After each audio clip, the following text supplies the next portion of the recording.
Hey guys, Laura Whitmore here. I'm the owner of Strategic Test Prep, and please like and subscribe to my channel if you've been watching my videos and you haven't yet. Today, I want to know what test you're prepping for, so comment below and let me know how you're studying for it. Because I'm actually prepping for the October test right now, and I'm shooting for a perfect score in a couple of weeks. And there's no better way to get ready for a test than to do some practices.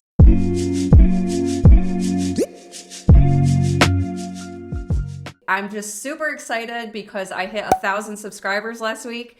So to celebrate, I'm taking $100 off my self-directed online course. So if you want more of a structured plan to be able to prep for your test, you can go at your own pace. I give you exercises and activities to do, and I walk you through each section of the test.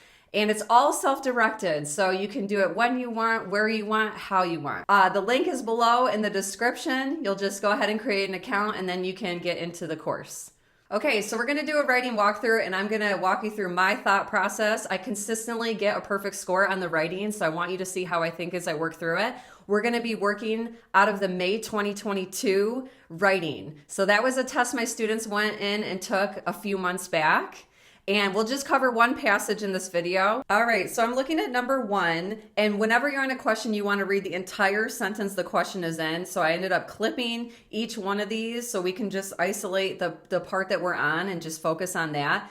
I will say right off the bat, I have never done this test. This is brand new to me. I actually assigned it to a student that I'm meeting with tomorrow. So I have to answer these questions to be ready for our session. So you really are going to see an organic process right now in how I think through these questions. This isn't a test I've done multiple times. All right, so I'm going to read the entire question or the entire sentence. So it says 15-year-old Alberta Schneck was fed up. In the first half of the 20th century, indigenous peoples living in what was then the U.S. territory of Alaska was subject to pervasive discrimination. Okay, I know I'm on a subject-verb agreement question because they give me verb tenses. So I'm going to look for the subject, and it's indigenous peoples, which is plural. I'm going to cross off all this extra information. And when I read it next to the was, it sounds funny. Indigenous peoples was. So it's got to be were. Okay, we're going to do number 2. So here's the box for number 2. So I will read that sentence. Schneck, whose mother was a Nupiaq, worked at one of them. Okay, I'm already wondering, worked at one of what? Does it specify in the sentence before? And I see as the sentence before ends, it says schools, stores, restaurants, and movie theaters. That means there's ambiguity on this question, meaning we don't know what them means. So it needs to be specified. So I'm going to say such theater. In her job as an usher, she not only witnessed the segregation of other Alaska Natives, but also was obliged to uphold the theater's segregationist seating policy. I am looking at all of these answer choices, and I already know it's A because it's the shortest one. They're testing redundancy here because obliged and compelled mean the same thing. Uphold and enforce mean the same thing. So they're being redundant on some of those answer choices. When all else fails and you're correcting grammar in the sentence, just go with the shortest one. Okay, number 4 is a lot. So it says, which choice most effectively establishes the significance of the series of events discussed in the paragraphs that follow? This is an expression of ideas question, not a standard English conventions question. I know that because it comes with a question and I'm not just correcting grammar in the sentence. What's nice about expression of ideas, even though they're typically harder for students, is that they tell you often where to look and what to read. So it says events discussed in the paragraphs that follow. That means I need to read the paragraphs that follow. But time is tight. So, and it's not reading comprehension, guys. I don't want to read all of those paragraphs. I would run out of time and I wouldn't finish.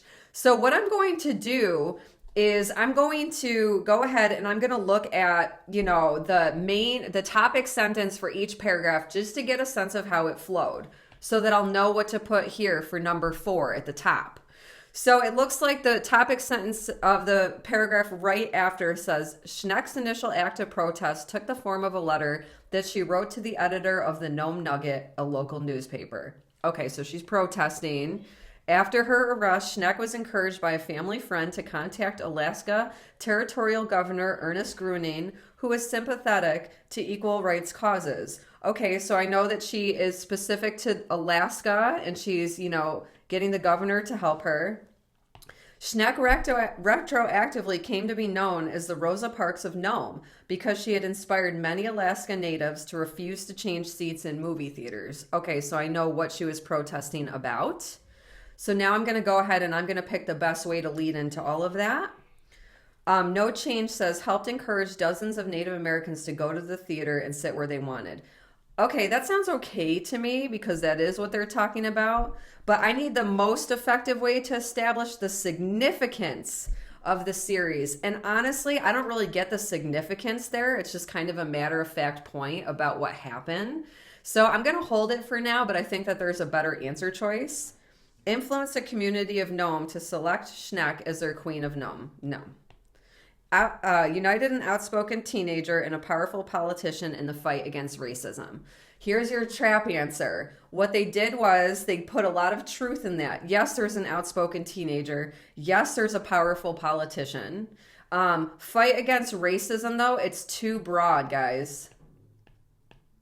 We need more specifics because if they're fighting against racism, it could be about everything and anything. You know what I mean? Like all races, everywhere in the world. Let's look at D. Helped inspire the passage of a groundbreaking law banning discrimination in Alaska. Yes, I like that because that is very specific to this passage and to this situation. If you're not sure, what you could do is you could always mark it to come back to, answer the other questions in the passage. Those will clue you in as to the most important points of the passage, and then you can come back and answer this one. But I'm pretty confident on this. Okay, in her letter, Schneck spoke out against the seating of Alaska Native and white patrons in unrelated sections of Nome's Dream Theater.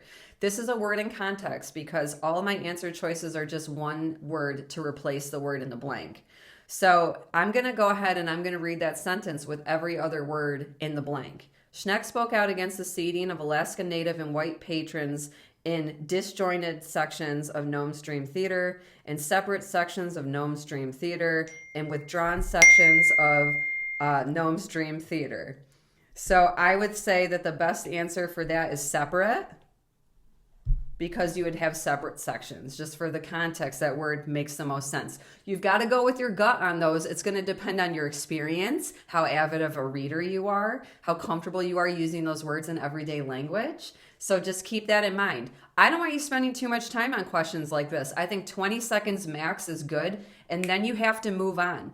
Don't linger on these. You'll talk yourself out of the right answer, and you'll waste too much time when you need to get to other questions where you can get the point.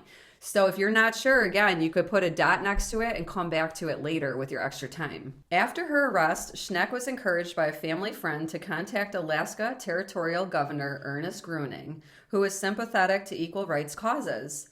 Moved by her story, Gruening supported Schneck, securing an apology from the mayor of Nome for her treatment. Now, when you look at the answer choices, they could be subject-verb agreement because you have verb tenses. However, I can tell already from the answer choices that many would work with the subject Gruening. We could say Gruening supported. We could say Gruening will support. We could say Gruening is supporting and Gruening supports. So all the tenses work with a singular subject. That means it's a parallelism question. So what I need to do is I need to look around to see what tense this paragraph is written in and make sure my tense matches. So it says was encouraged, was sympathetic. This is past tense, and it does say after her arrest, but it doesn't matter because the verbs are in past tense. So I'm going to go with a past tense one, which is Gruening supported. Okay, number 7, Schneck's influence did not end there, in other words. Okay, we need a transition here. So if they're saying Schneck's influence did not end there, that's denoting a contrast, so it's going to be however. Now, consequently is what's called a causation. That's a word where basically the first sentence causes the second sentence, which isn't the case here. In other words, is just a way for them to restate what had just been said, so that doesn't work there. And after all would be more like for the conclusion of the paragraph, so that doesn't really work there either.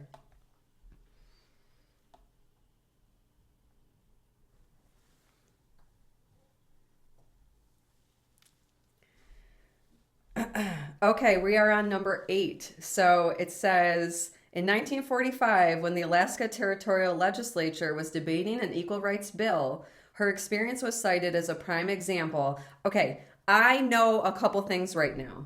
I know it can't, if here's our divider, it can't be a period because a period separates two complete sentences. And everything up to that to that period is just a lead into the sentence. We don't have everything we need for a complete sentence there. So it's not going to be a period. And it won't be a semicolon because a semicolon also separates two complete sentences. Now notice they changed this to in which her, but still then I know it's definitely not a semicolon because that makes both parts incomplete, because in which would make the second part incomplete too. Now the question is, do we need the and or not? When I read it, just naturally, I just needed to pause there. I don't need a conjunction there. So it's just going to be B. Her story affected lawmakers just as it had Gruening, and it helped assure the passage of the Alaska Anti-Discrimination Act of 1945. Okay, now this is similar to the last question. Do we need punctuation? Do I need to pause anywhere? When I just read that naturally, there was no pauses. I needed no pauses, so that would be a no change. Don't get sketched out by picking no change. Some students I work with start getting really scared, like, oh my God, it can't be no change. And psychologically, I can understand why. It's in all capital letters, like it looks dangerous, like no change, like don't pick me. But just keep in mind, it is one answer choice of 4. There's a 25% chance for it to be correct. So if you think it's no change, go with it, because sometimes no change is the answer. Her story affected lawmakers just as it had Gruening, and it helped assure the passage of the Alaska Anti-Discrimination Act of 1945. The writer is considering revising the underlined portion to the following. Of 1945, the first piece of U.S. legislation to outlaw discrimination. Well, this is new information. That's not something that's been mentioned yet based on me answering all these other questions. And it sounds important. To be the first of something is important. The first female vice president, the first man on the moon. There's significance to that. So I know we should keep it. It's not irrelevant. If it was irrelevant, guys, it would be obvious. A lot of the times they'll throw something silly in and it'll be like, what is this about? Like about a tortoise and a hare racing, or I don't know, like where all of the NASA space stations are located. Like it'll have nothing to do with the paragraph or the argument of the passage. You'll be able to tell. So if you're not sure if it should be kept or not, lean on the side of keeping it, because you should be able to tell better when it can't be kept. So I'm going to go with a yes, and I already see exactly which one I want to pick, because being the first of something, there's historical significance there. So I'm going to go with A. All right, so that was the first passage of the May 2022 test. I hope my insight is going to help you get ready for your next test, so you can think like me and you can go in there and you can score perfect too on the writing. Good luck, guys, and I'll see you again soon.